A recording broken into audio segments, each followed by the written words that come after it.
दरोगा टेस्ट का डिस्कशन करने जा रहे हैं, जो अभी बहाली आई है 1799, उसके लिए काफ़ी महत्वपूर्ण हो सकता है। तो ये दरोगा टेस्ट स्पेशली है, इसमें बहुत ही महत्वपूर्ण क्वेश्चन सिलेक्ट करके इसमें रखा गया है। आज हम 50 क्वेश्चन का इसमें डिस्कशन करेंगे। ये हमारा पहला सेट है, तो चलिए शुरू करते हैं। देखिए पहला क्वेश्चन क्या कह रहा है कि भारतीय स्वाधीनता आंदोलन का सरकारी इतिहासकार कौन था। देखिए जब आज़ादी की लड़ाई लड़ रही थी ब्रिटिश सरकार से, उसके बाद जब आज़ाद होने के बाद जो इतिहास लिखाया था, तो उसके इतिहासकार कौन थे। तो इसके इतिहासकार थे एस एन सेन थे। कौन थे? एस एन सेन इसके इतिहासकार थे। चलिए दूसरा क्वेश्चन देखिए, कह रहा है कि महारानी विक्टोरिया ने भारतीय प्रशासन को ब्रिटिश ताज के नियंत्रण के लिए घोषणा कब की थी। देखिए ये जब 1857 के विद्रोह हुआ था, उसके बाद 1858 में एक चार्टेड एक्ट आया था। उसी में ये महारानी विक्टोरिया है जो भारतीय प्रशासन को अपने नियंत्रण में ली थी, और ये घोषणा है जो 1 नवंबर 1858 को ये घोषणा किया गया था। इस समय जो वायसराय थे जो लॉर्ड कैनिंग था, और ये घोषणा है महारानी की, वो इलाहाबाद में पढ़कर सुनाए थे। चलिए नेक्स्ट क्वेश्चन देखिए, तीसरा नंबर कह रहा है कि 1857 के विद्रोह को किस उर्दू कवि ने देखा था। देखिए 1857 का जो विद्रोह हुआ था, उस समय मिर्जा गालिब थे। चलिए नेक्स्ट क्वेश्चन देखिए, चौथा नंबर कह रहा है कि आजादी की पहली लड़ाई 1857 में किसने भाग नहीं लिया था। ध्यान दीजिएगा, कह रहे हैं किसने नहीं लिया था। तो देखिए तात्या टोपे है, वो नाना साहब के सेनापति थे, तो ये तो भाग लिए थे। रानी लक्ष्मीबाई ये झांसी से नेतृत्व कर रही थी विद्रोह का, ये भी भाग ली थी। बहादुर शाह जफर ये मुगल बादशाह थे, और ये दिल्ली के मुगल बादशाह थे, और इन्हीं के समय में 1857 का विद्रोह हुआ था, तो ये भी भाग लिए थे। और इन्हीं को, बहादुर शाह जफर को ही एक भारत का सांकेतिक राजा के रूप में घोषित किया गया था। तो इस प्रकार से इस क्वेश्चन का आंसर हो जाएगा डी नंबर, भगत सिंह है जो 1857 के विद्रोह में भाग नहीं लिए थे। चलिए नेक्स्ट क्वेश्चन देखिए, कह रहा है कि शिक्षा में सुधार हेतु ब्रिटिश सरकार ने सैडलर विश्वविद्यालय आयोग की नियुक्ति कब की थी। देखिए सैडलर विश्वविद्यालय आयोग की नियुक्ति है जो 1917 में किया गया था। 1917 में ही पटना यूनिवर्सिटी का स्थापना किया गया था। देखिए याद रखने का तरीका है, स से सैडलर, स से शिक्षा, स से 17, तो सभी स से है, तो 1917 में आया था। 1917 में ही पटना विश्वविद्यालय का स्थापना किया गया था। देखिए 6 नंबर क्वेश्चन है, 1878 का वर्नाक्यूलर प्रेस एक्ट किसने रद्द कर दिया था। तो सबसे पहली बात है कि ये वर्नाक्यूलर प्रेस एक्ट लाया किसने था। तो वर्नाक्यूलर जो प्रेस एक्ट था वो लॉर्ड लिटन के द्वारा लाया गया था 1878 में। इसमें क्या किया गया था, जो भारतीय भाषा में जो छपने वाली पत्रिका थी, समाचार पत्र थे, उस पर प्रतिबंध लगा दिया गया था, और कहा गया था कि पहले कोई भी पत्रिका को मजिस्ट्रेट पढ़ेंगे, उसके बाद छापने का अनुमति दिया जाएगा। तो ये क्या था, एक तरह से कि प्रेस पर प्रतिबंध लगाने का प्रयास किया गया था, ताकि भारतीय लोग हैं जो समाज में क्या चल रही है, क्या न्यूज है, उससे वंचित रह सके। इसके लिए ये लाया गया था 1878 में, और इसको रद्द है जो लॉर्ड रिपन है, जो लॉर्ड रिपन के द्वारा 1781 में इसे रद्द कर दिया गया था। चलिए नेक्स्ट क्वेश्चन देखिए, 7 नंबर कह रहा है कि कौन भारतीय क्रांतिकारी की मां कहलाती है। तो देखिए भारतीय क्रांतिकारी की मां है जो मैडम भीखाजी कामा को कहा गया था, और ये ऐसा कहने वाले थे वेलेंटाइन सिरोल थे।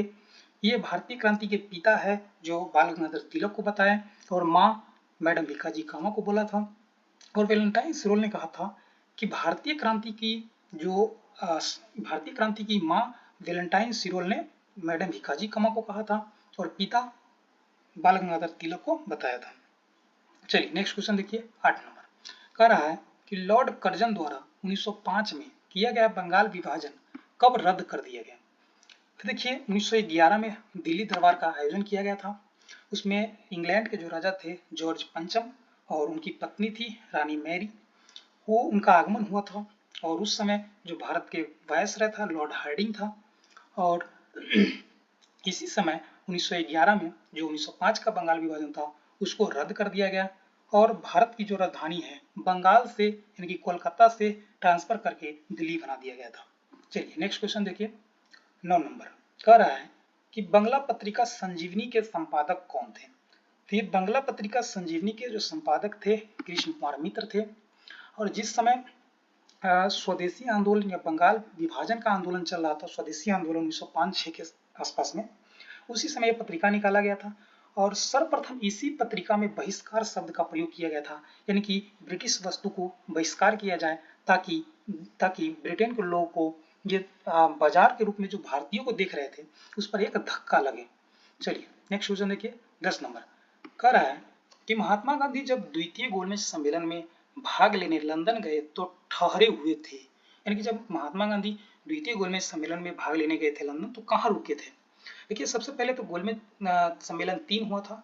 पहला गोलमेज सम्मेलन है जो 1930 में हुआ था, दूसरा गोलमेज सम्मेलन 1931 में हुआ था, वहीं तीसरा गोलमेज सम्मेलन है जो 1932 में हुआ था। देखिए केवल एक गोलमेज सम्मेलन था द्वितीय वाला जिसमें कांग्रेस की तरफ से महात्मा गांधी भाग लिए थे, बाकी पहला और तीसरा में कांग्रेस ने इसको बहिष्कार किया था, इसमें कोई भी प्रतिनिधि भाग नहीं लिया था। दूसरा में कांग्रेस की तरफ से केवल गांधी जी गए थे और ये एसएस राजपुताना जहाज से वहां गए। और देखिए और किंग्सले हॉल, ये किंग्सले हॉल थे, किंग्सले हॉल में महात्मा गांधी जी ब्रिटेन में रुके थे। वहीं सेंट जेम्स पैलेस ये देख रहे हैं ऑप्शन, इसी हॉल में सेंट जेम्स पैलेस है, यहाँ पर तीनों गोलमेज सम्मेलन का आयोजन किया गया था। चलिए नेक्स्ट क्वेश्चन देखिए 11 नंबर कह रहा है तो 1937 के चुनाव के पश्चात यूपी में गठित मंत्रिमंडल में किसको वित्त विभाग सौंपा गया था। तो देखिए जो 1935 के अधिनियम के आधार पर 1937 में चुनाव हुआ था और यूपी में जो गठन हुआ था उसमें वित्त मंत्री कौन थे, तो रफी अहमद किदवई थे जो वित्त मंत्री थे। वहीं उस समय प्रधानमंत्री का पद था तो उस समय यूपी के प्रधानमंत्री गोविंद बल्लभ पंत को यूपी के प्रधानमंत्री बनाया गया था। उस समय मुख्यमंत्री को प्रधानमंत्री ही कहा जाता था। चलिए नेक्स्ट क्वेश्चन देखिए 12 नंबर कह रहा है भारत छोड़ो प्रस्ताव पारित होने के बाद गांधी जी को कैद किया गया था।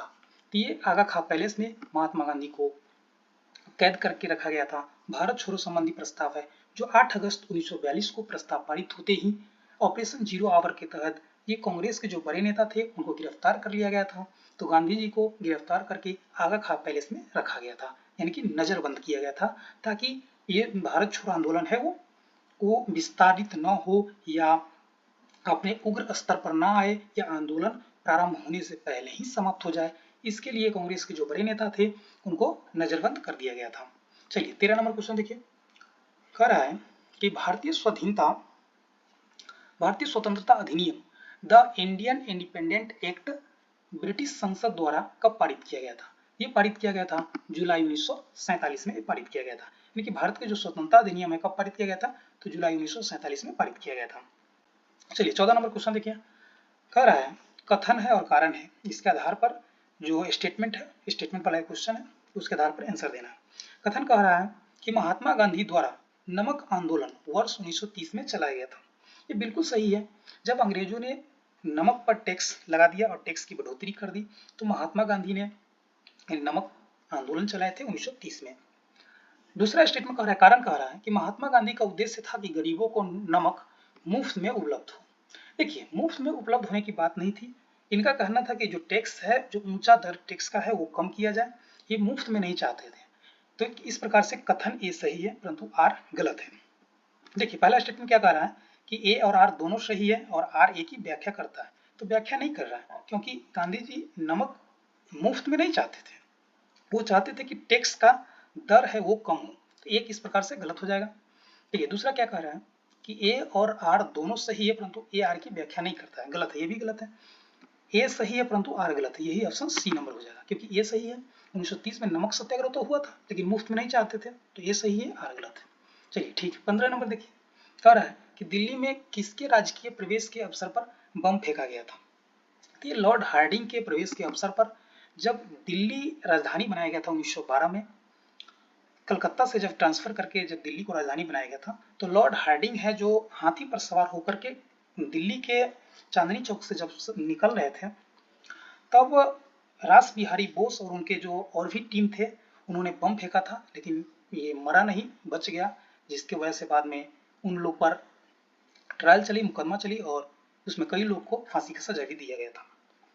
गद्दर आंदोलन की स्थापना की थी।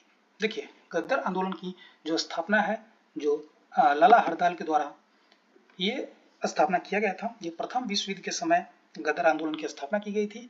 ये यूएसए के सैन फ्रांसिस्को में इसकी स्थापना की गई थी और इन्होंने कई भाषा में अपना पत्रिका निकाला था, जैसे गुरमुखी था, पश्तूनी भाषा था, हिंदी था, उर्दू भाषा था। तो इस प्रकार से गद्दार आंदोलन का प्रारंभ हुआ था। कहाँ? यूएसए, सैन फ्रांसिस्को में। देखिए 17 नंबर क्वेश्चन है कि निम्नलिखित में कौन सी चौरी चौरा की वास्तविक तिथि है। देखिए चौरी चौरा की वास्तविक तिथि है जो 4 फरवरी 1922 को हुआ था। ये उत्तर प्रदेश के गोरखपुर के चौरी चौरा नामक स्थान पर हुआ था। इसमें क्या हुआ था, जब असहयोग आंदोलन चल रहा था तो उसके समय एक जुलूस निकल रहा था जिस पर अंग्रेजों ने डंडा चला दिया, जिससे ये भीड़ उग्र ने क्या किया, एक थाना में जो 22 पुलिस कर्मचारी थे उनको बंद करके बाहर से बाहर से आग लगा दी, जिसकी वजह से 22 पुलिस कर्मचारी की मौत हो गई थी। उसके बाद असहयोग आंदोलन को गांधी जी ने वापस ले लिया था। बाद में हिंसा भड़काने के आरोप में गांधी जी को गिरफ्तार भी किया गया था। तो ये चौरी चौरा कांड कब हुआ था? 4 फरवरी 1922 को हुआ था। देखिए 18 नंबर क्वेश्चन है कि भारतीय संविधान सभा की प्रारूप समिति के अध्यक्ष कौन था। देखिए प्रारूप समिति की स्थापना है जो 29 अगस्त 1947 को हुआ था। इसमें 7 सदस्य शामिल थे और इसके अध्यक्ष हैं डॉक्टर भीमराव अंबेडकर को बनाया गया था। प्रारूप समिति है जो 7 सदस्य थी और ये भारतीय संविधान के जो भी समिति बने थे उसमें सबसे महत्वपूर्ण समिति थे और इन्होंने अपना रिपोर्ट है जो फरवरी 1948 में सौंपा था। और ये ड्राफ्टिंग कमेटी का मतलब होता है कि संविधान के कौन सा अनुच्छेद कौन से भाग में रखा जाए, किस प्रकार से इसको एक तरह से शेड्यूल तैयार किया जाए, संविधान के प्रारूप कैसे दिया जाए, ये इस समिति का जिम्मेदारी दिया गया था। चलिए नेक्स्ट क्वेश्चन देखिए 19 नंबर कह रहा है भारत के उपराष्ट्रपति को पदच्युत करने संबंधी प्रस्ताव पारित किया जा सकता है। यानी कि उपराष्ट्रपति को हटाने के लिए ये जो प्रस्ताव है कहाँ लाया जा सकता है, तो ये लाया जाएगा, ये केवल राज्यसभा में लाया जाएगा। क्योंकि देखिए राज्यसभा में लाया जाएगा, राज्यसभा में अगर ये प्रस्ताव है जो पारित हो जाएंगे 2/3 बहुमत से, तो क्या किया जाएगा कि लोकसभा के अध्यक्ष होंगे उनको सूचित कर दिया जाएगा, यानी कि लोकसभा को सूचित कर दिया जाएगा कि अब ये उपराष्ट्रपति फला फला व्यक्ति अब नहीं रहे, यानी कि अपने पद से इनको बर्खास्त कर दिया गया। चलिए 20 नंबर क्वेश्चन देखिए, भारतीय संविधान निम्नलिखित में कौन सा अधिकार नहीं देता है। देखिए समान आवास का अधिकार है जो भारतीय संविधान नहीं देता है। समानता का अधिकार देता है, 14 से 18 तक भारतीय संविधान में समानता का अधिकार दिया गया है। धर्म पालन करने का अधिकार, ये आर्टिकल 25 से लेकर के 28 तक आपको धर्म पालन करने का अधिकार दिया गया है। स्वतंत्रता का अधिकार, आर्टिकल 19 से लेकर के 22 तक आपको स्वतंत्रता का भी अधिकार दिया गया है। तो इस प्रकार से इस क्वेश्चन का आंसर हो जाएगा ए नंबर। चलिए 21 नंबर देखिए, भारत में राज्य पुनर्गठन आयोग की संस्तुति के आधार पर राज्यों का पुनर्गठन किस वर्ष किया गया। देखिए भारत जब आजाद हुआ था तो राज्य का पुनर्गठन करने के लिए सबसे पहले एक एसके धर कमेटी का स्थापना किया गया था 1948 में। एसके धर कमेटी ने अपना जब रिपोर्ट दिया तो उसमें स्पष्ट रूप से कहा था कि भारत की जो राज्य पुनर्गठन है वो भाषा के आधार पर नहीं किया जाएगा, प्रशासनिक सुविधा के आधार पर किया जाएगा। तो उसके बाद यहाँ पर बहुत बवाल होने लगा। फिर तुरंत एक JVP यानी कि जवाहरलाल नेहरू, पट्टाभी सीतारामैया और पटेल साहब के नेतृत्व में एक समिति का गठन किया गया था। उन्होंने भी अपना रिपोर्ट दिया कि राज्य का पुनर्गठन है जो भाषा के आधार पर न होकर के प्रशासनिक सुविधा के आधार पर हो। इस पर भी बवाल हुआ। तब क्या किया गया था, एक फजल अली कमेटी का स्थापना किया गया था 1955 में और उसी के आधार पर देखिए फजल अली कमेटी की स्थापना की गई थी और इसी के आधार पर राज्य का पुनर्गठन किया गया। फजल अली कमेटी है जो 3 सदस्य थी। फजल अली खुद इसके चेयरमैन थे और KM पनिक्कर और हृदयनाथ कंजरू थे इसके सदस्य थे। तो क्या किया गया था, इनके आधार पर ही 7वां संविधान संशोधन किया गया था 1956 में और राज्य का पुनर्गठन किया गया था। इसमें 14 राज्य और 6 केंद्र शासित प्रदेश की स्थापना की गई थी। तो इस प्रकार से इसका आंसर हो जाएगा 1956। चलिए नेक्स्ट क्वेश्चन देखिए 22 नंबर कह रहा है कि सर्वसम्मति से निर्वाचित भारत के राष्ट्रपति थे। तो सर्वसम्मति से निर्वाचित थे जो N संजीव रेड्डी थे, जो भारत की सर्वसम्मति से निर्वाचित भारत के राष्ट्रपति थे। भारत के जो पहले राष्ट्रपति थे डॉक्टर राजेंद्र प्रसाद थे। चलिए नेक्स्ट क्वेश्चन देखिए, भारत में राष्ट्रपति की मृत्यु, पदत्याग अथवा हटाए जाने पर पद में हुई रिक्ति को भरने की समय सीमा क्या है।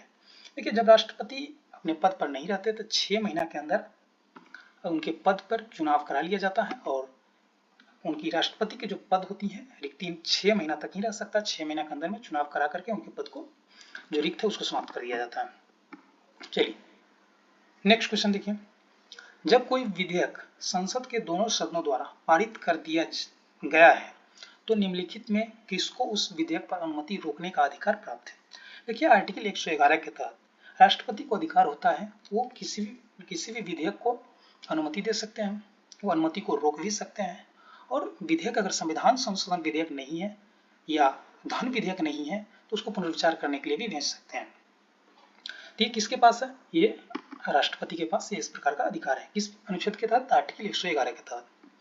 चलिए 25 नंबर क्वेश्चन है, यदि मृत्यु, त्यागपत्र अथवा हटाए जाने की स्थिति में भारत के राष्ट्रपति का पद रिक्त हो जाए तो पद का कार्यभार कौन संभालेगा? देखिए भारतीय संविधान में ऐसा प्रावधान किया गया था कि अगर भारत के राष्ट्रपति नहीं है तो भारत के उपराष्ट्रपति इसके कार्यवाहक राष्ट्रपति होंगे। लेकिन संयोग से 1968 में क्या हो गया था, जब डॉक्टर जकीर हुसैन की मृत्यु हो गई थी तो उपराष्ट्रपति उस समय वीवी गिरी हुआ करते थे, तो उप राष्ट्रपति तो राष्ट्रपति कार्यवाहक राष्ट्रपति बन गए, यानी कि वीवी गिरी कार्यवाहक राष्ट्रपति बन गए। लेकिन ऐसा हुआ कि उनको इलेक्शन लड़ना था राष्ट्रपति का, तो क्या होगा, तो क्या किए थे कि राष्ट्रपति से भी त्यागपत्र दे दिए थे।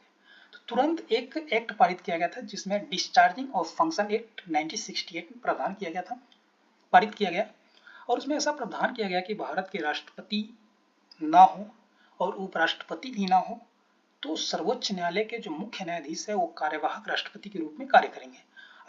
अगर मुख्य न्यायाधीश भी ना हो तो सर्वोच्च न्यायालय के जो वरिष्ठ न्यायाधीश होंगे वो कार्यवाहक राष्ट्रपति के रूप में कार्य करेंगे। तो ये उस समय प्रावधान किया गया था, मूल संविधान में नहीं था। ये डिस्चार्जिंग ऑफ फंक्शन एक्ट 1968 के तहत प्रावधान किया गया था। तो अगर नहीं है राष्ट्रपति तो क्या उपराष्ट्रपति कार्यवाहक राष्ट्रपति के रूप में कार्य करेंगे। अगर उपराष्ट्रपति भी नहीं है तो चीफ जस्टिस ऑफ इंडिया यानी कि कार्यवाहक राष्ट्रपति के रूप में कार्य करेंगे। चलिए नेक्स्ट क्वेश्चन 26 नंबर, राज्यसभा के चुनाव के लिए अपेक्षित न्यूनतम आयु है। तो देखिए राज्यसभा के लिए न्यूनतम आयु कितना है, तो राज्यसभा के लिए न्यूनतम आयु है जो 30 वर्ष है। वहीं लोकसभा और विधानसभा के लिए 25 वर्ष है। राज्यसभा और राज्य विधान परिषद के लिए 30 वर्ष है। राज्यपाल और राष्ट्रपति के लिए 35 वर्ष है। वहीं आप स्थानीय स्वशासन यानी कि नगरपालिका और पंचायती चुनाव लड़ना चाहते हैं तो मिनिमम आयु है 21 वर्ष। चलिए 27 नंबर क्वेश्चन, भारतीय संविधान के अंतर्गत निम्नलिखित में कौन सा अनुच्छेद संसद को राज्य सूची के विषय के संबंध में विधि बनाने की शक्ति प्रदान करता है? तो ये 249 के तहत देखिए आर्टिकल 249 में कहा गया है कि संसद अगर राज्य सूची विषय पर कानून बनाना चाहती है तो क्या करना है कि राज्यसभा से उस विषय के बारे में 2/3 बहुमत से प्रस्ताव पारित हो जाए तो संसद है जो कानून बना सकती है। तो ये कहाँ कहा गया है, ये आर्टिकल 249 में कहा गया है। ये राज्यसभा को एक विशेषाधिकार प्राप्त है कि किसी भी विषय को यानी कि जो राज्य सूची में है उसको 2/3 बहुमत से अगर पारित कर दे तो संसद उस पर कानून बना सकती है। देखिए राज्य सूची पर संसद ऐसे भी कानून बना सकती है विषम परिस्थिति में, जैसे इमरजेंसी लगा है तो उस समय राज्य सूची के विषय पर संसद कानून बना सकती है। अगर सामान्य दिन है तो उसके लिए आर्टिकल 249 के तहत राज्यसभा को पारित करना पड़ेगा, तभी राज्य सूची पर कानून बना सकती है संसद। चलिए नेक्स्ट क्वेश्चन देखिए, प्रथम लोकसभा के प्रथम अध्यक्ष थे। देखिए प्रथम लोकसभा के प्रथम जो अध्यक्ष थे जेबी मावलंकर थे, यानी कि जीबी मावलंकर, गणेश वासुदेव मावलंकर थे। 29 नंबर क्वेश्चन है, राज्यसभा के सदस्य चुने जाते हैं। तो जो राज्यसभा के सदस्य हैं राज्य के विधानसभा के द्वारा चुने जाते हैं, तो इस प्रकार से उसका आंसर हो जाएगा ए नंबर। चलिए 30 नंबर क्वेश्चन है, सर्वोच्च न्यायालय में सेवानिवृत्ति की आयु है।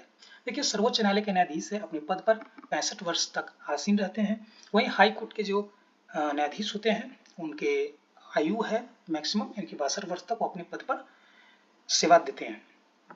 चलिए 31 नंबर देखिए करंट अफेयर है, किस देश ने के वीजा प्रारंभ किया है? देखिए के वीजा है जो चीन के द्वारा प्रारंभ किया गया है, जो साइंस, टेक्नोलॉजी, इंजीनियरिंग और मेडिकल क्षेत्र में जो प्रतिभा है, वैश्विक प्रतिभा, उसको अपने ओर आकर्षित करने के लिए चीन के द्वारा के वीजा प्रारंभ किया गया है। क्योंकि आप हाल ही में न्यूज सुने होंगे H1B वीजा के बारे में, ये यूएसए के वीजा था जिस पर इन्होंने अपना भारत के लिए दिया जाता था और इस पर अपने जो मेंटेनेंस कॉस्ट है उसको बढ़ा दिया है, जिसकी वजह से चीन चाहता है कि जो वैश्विक प्रतिभा है उसको अपने ओर आकर्षित किया जाए और इसके लिए इन्होंने के वीजा प्रारंभ किया है। 32 नंबर क्वेश्चन कह रहा है कि कैबिनेट समिति ने सीडीएस अनिल चौहान के कार्यकाल को कब तक बढ़ा दिया गया? देखिए सबसे पहले समझिए सीडीएस के बारे में, इसका पूरा नाम होता है चीफ ऑफ डिफेंस स्टाफ। इस पद का जो प्रारंभ है जो 2019 में किया गया था और इसका काम होता है जो तीनों सेना है, नौसेना, वायुसेना, स्थल सेना, इसको कोऑर्डिनेशन किया जाए, सबके कोऑर्डिनेशन की आवश्यकता थी, इसके लिए इस पद का प्रारंभ 2019 में किया गया था। देखिए सीडीएस के पद पर जो पहले व्यक्ति थे वो बिपिन रावत सर थे। अभी जो है वो अनिल चौहान है। इनके कार्यकाल समाप्त हो रही थी, तो इनके कार्यकाल को बढ़ा करके 30 मई 2026 तक बढ़ा दिया गया है। अभी नौसेना के जो चेयरमैन है यानी कि अध्यक्ष है जो दिनेश कुमार त्रिपाठी है, वहीं वायुसेना के जो अभी अध्यक्ष है अमरप्रीत सिंह है, स्थल सेना के जो अध्यक्ष है उपेंद्र द्विवेदी है। आप इनको ध्यान रखेंगे। चलिए, मन मित्र पहल किसके द्वारा प्रारंभ किया गया? देखिए मन मित्र पहल है जो आंध्र प्रदेश के द्वारा प्रारंभ किया गया है। चलिए नेक्स्ट क्वेश्चन देखिए, 34 नंबर, द्रव्य पोर्टल किसके द्वारा प्रारंभ किया गया है? देखिए द्रव्य पोर्टल है जो आयुष मंत्रालय के द्वारा ये प्रारंभ किया गया है। इसका मुख्य उद्देश्य है औषधि के बारे में वैश्विक स्तर पर इसको जानकारी प्रदान करना तथा सभी औषधीय गुण को एक पोर्टल पर सभी लोग को जागरूकता बढ़ाने के लिए इस पोर्टल का प्रारंभ किया गया है। देखिए 35 नंबर क्वेश्चन कह रहा है कि नीति आयोग की निम्नलिखित में कौन सा पहल नहीं है? देखिए आकांक्षी जिला कार्यक्रम है जो नीति आयोग के द्वारा प्रारंभ किया गया था। आकांक्षी जिला एक ऐसा कार्यक्रम है जिसके ये तय करता है कि कौन सा जिला है जहाँ पर विकास कम हुआ है, वहाँ पर विकास को बढ़ावा देने के लिए 112 जिला को भारत में चुना गया है और इसकी निगरानी है डायरेक्ट पीएमओ से की जाती है और इसके विकास पर ज़्यादा ध्यान दिया जाता है। भारत नवाचार सूचकांक ये भी नीति आयोग के द्वारा प्रारंभ किया गया है। सुशासन सूचकांक है, ये भी नीति आयोग के द्वारा शुरू किया गया है। इस प्रकार से इसका आंसर हो जाएगा डी, कोई नहीं। चलिए, आईसीसी ने किस क्रिकेट बोर्ड की सदस्यता को निलंबित कर दिया है? देखिए इंटरनेशनल क्रिकेट काउंसिल है जो अभी अमेरिका के क्रिकेट जो बोर्ड है उसकी सदस्यता को समाप्त कर दिया है। आईसीसी की स्थापना है जो 1909 में हुआ था। इसका हेडक्वार्टर दुबई में है और इसके अध्यक्ष भी जय शाह है। देखिए अमेरिकी क्रिकेट काउंसिल है जो ट्रांसपेरेंसी को नहीं फॉलो कर रही थी। बहुत सारे वित्तीय मामला है जिसको ट्रांसपेरेंसी नहीं था इसमें, जिसकी वजह से अमेरिकी क्रिकेट बोर्ड को अभी जो सदस्यता है उसको समाप्त कर दिया है। देखिए 37 नंबर क्वेश्चन, किस राज्य के डुगोंग संरक्षण रिजर्व को IUCN की मान्यता मिला है? देखिए डुगोंग क्या है? एक स्तनधारी जानवर है जो समुद्री गाय कहलाता है। ये शाकाहारी जीव होता है। इसको संरक्षण को IUCN मान्यता दिया है। ये तमिलनाडु के हैं। देखिए IUCN की स्थापना हुआ था 1948 में। इसका हेडक्वार्टर गेलेंट स्विट्जरलैंड में है। IUCN है जो रेड डाटा है, जो रेड डाटा लिस्ट होती है जिसमें किसको किस जानवर को कितना संरक्षण देना है उसके बारे में IUCN ही बताता है। चलिए 38 नंबर क्वेश्चन देखिए, भारत का पहला AI आधारित कमांड सेंटर कहाँ स्थापित किया गया है? तो ये भारत का जो पहला AI आधारित कमांड सेंटर है वो आंध्र प्रदेश में इसका स्थापना किया गया है। देखिए आंध्र प्रदेश के एक तिरुमल मंदिर है, वहां पर इसका स्थापना किया AI कमांडर सेंटर। इसका क्या प्रावधान किया गया है कि जो भी श्रद्धालु आएंगे उनकी सुरक्षा हो या उनको जानकारी प्रदान करने के लिए ये ऐसा प्रावधान किया गया है। चलिए 39 नंबर कह रहा है कि बिग बैश लीग में शामिल होने वाला पहला भारतीय पुरुष क्रिकेटर कौन है? देखिए बिग बैश लीग है जो ऑस्ट्रेलिया में प्रारंभ हुआ है और इसमें पहला भारतीय पुरुष क्रिकेटर है जो रविचंद्र अश्विन है, इनको शामिल किया गया है। देखिए बिग बैश लीग ऑस्ट्रेलिया में होता है। जिस प्रकार से हमारे देश में IPL होता है उसी प्रकार से ऑस्ट्रेलिया में बिग बैश लीग होता है, जिसमें पहले जो क्रिकेटर चुने गए हैं रविचंद्र अश्विन चुने गए हैं। चलिए देखिए क्वेश्चन अगला क्या कह रहा है 40 नंबर, दुनिया की पहली बंद ईंधन चक्र परमाणु ऊर्जा प्रणाली की घोषणा किसने किया है? तो देखिए बंद ईंधन परमाणु चक्र जो परमाणु ऊर्जा ईंधन है वो रूस के द्वारा प्रारंभ किया गया है और इसका टारगेट है 2030 तक ये बंद ईंधन चक्र परमाणु ऊर्जा की प्रणाली का शुभारंभ किया जा सके। तो ये किसके द्वारा है? ये रूस के द्वारा किया गया है। निम्नलिखित में किस राज्य ने सौभाग्य योजना के तहत 100% विद्युतीकरण का लक्ष्य हासिल किया है? तो ये हासिल है जो बिहार किया है। 100% जो 100% विद्युतीकरण है यानी कि सभी घर में यानी कि विद्युत का उपलब्ध हो चुका है। किस योजना के तहत? सौभाग्य योजना के तहत ये बिहार के द्वारा ये पूरा कर लिया गया टारगेट को। भारत के पहले राष्ट्रपति भारत रत्न डॉक्टर राजेंद्र प्रसाद की दिसंबर 2024 में कौन सी जयंती मनाई गई है? तो ये दिसंबर 2024 में 140वीं जयंती मनाई गई है। इनका निधन है जो 3 दिसंबर इनका निधन है 1962 में हो गया था। इनकी 140वीं जयंती मनाई गई है। चलिए नेक्स्ट क्वेश्चन देखिए 43 नंबर, बिहार के पूर्व राज्यपाल राजेंद्र विश्वनाथ आर्लेकर को किस राज्य का राज्यपाल नियुक्त किया गया है? ये बहुत पुराना क्वेश्चन है। ये केरल को इनको राजेंद्र विश्वनाथ आर्लेकर को केरल का राज्यपाल बनाया गया था। अभी बिहार के जो राज्यपाल है मोहम्मद आरिफ खान है। चलिए नेक्स्ट क्वेश्चन देखिए, कह रहा है विटी कल्चर के द्वारा निम्नलिखित में कौन सा उत्पादन किया जाता है? ये तो विटीकल्चर का उत्पादन है कौन सा, अंगूर। वहीं सीरीकल्चर है, सिल्क का उत्पादन है जो सीरीकल्चर कहलाता है। केचुआ के जो हम उत्पादन करते हैं उसको वर्मी कल्चर कहते हैं। वहीं शहद के उत्पादन को एपीकल्चर कहते हैं। पृथ्वी पर सबसे पुराना जीव कौन सा है? देखिए पृथ्वी पर जो सबसे पुराना जीव है वो नीलहरित शैवाल है। मानव गुर्दे में देखिए 46 नंबर है कि मानव गुर्दे में बनने वाली पथरी प्रायः बनी होती हैं। ये किसकी बनी होती हैं? कैल्शियम ऑक्जेलेट की बनी होती हैं। 47 नंबर क्वेश्चन देखिए, कह रहा है कि निम्न रक्त वर्ग सार्वत्रिक दाता यूनिवर्सल डोनर होता है। तो यूनिवर्सल डोनर कौन सा है? ये वो है, तो वो निगेटिव है जो सर्वाधिक एक सबको अपना ब्लड है जो डोनेट कर सकता है, इसको यूनिवर्सल डोनर कहते हैं। वही सर्वग्राही यानी कि सभी का ब्लड कौन सा है जो ले सकता है? ए बी पॉजिटिव है जो सभी का ब्लड ले सकता है। लौह का अंश सबसे अधिक पाया जाता है। देखिए लोहा है जो हरी सब्जी में सबसे ज्यादा पाया जाता है, यानी कि पालक उलक खाइएगा तो उसमें लोहा का अंश सबसे अधिक होता है। देखिए 49 नंबर क्वेश्चन, भैंस के दूध में औसत वसा की मात्रा कितनी होती है? तो भैंस के दूध में फैट की मात्रा है जो 7.2 होता है। 7.2 जो भैंस के दूध में औसत फैट होता है। वहीं 4.5 है जो गाय के दूध में फैट होता है, यानी कि भैंस के दूध की अपेक्षा गाय के दूध में फैट है जो कम होती है।